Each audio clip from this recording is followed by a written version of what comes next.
Disclaimer: I am not a professional. Numbers of a certain sickness are rising again because people aren't following shit. And once more they begin to cough a lot. You want to make your own mask now. You were too lazy when this hell all began, but now you want to be stylish because you don't want to walk around with these blue plastic ones that trip and tear all the time and that literally everyone is wearing with your inner desire to be a fashion guru. So I'm here with some advice, which is that you should definitely use a template for making your own masks, because if you don't they can easily end up way too small and will only really fit a toddler, or way too big and with weird constructs on each side because you made them too small in the beginning as well and tried to fix it. Hence why I am going to present you 3 tips and ways to help you. First, I am going to show you how I made my good masks.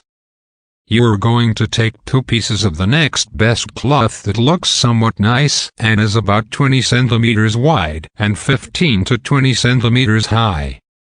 Then you are going to take a piece of cloth that's a bit more sturdy and sew it onto the side that you don't want to be seen in the end on one of the pieces.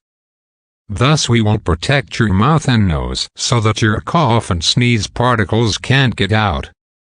Make sure that this piece of cloth is positioned so that it's not where you will sew both pieces together, because that makes sewing them together a lot harder. Then you are going to fold both pieces together with the sides you don't want to see in the end now visible. Sew 3 sides shut. Now turn your little pouch inside out and sew the last side shut. You will see that depending on how well you sewed, the mask is now a bit smaller. This is why we made it so big in the beginning. Now fold the mask like this, and sew those folds on the side in place. Afterwards add some straps, which really can be any long elastic fabric that doesn't rip the moment you touch it. Take your time with this or you will have to redo it because your mask sits uncomfortable. And ta-da, now you have a mask which can look like this. I know it's not the prettiest, but I am proud of it.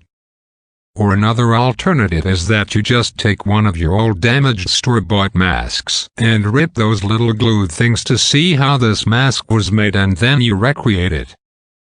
For this you should use a really good and sturdy fabric which will hold in everything. Don't use just a t-shirt or so, those don't relate to anything. Or probably the best idea of it all, look for a good tutorial on YouTube.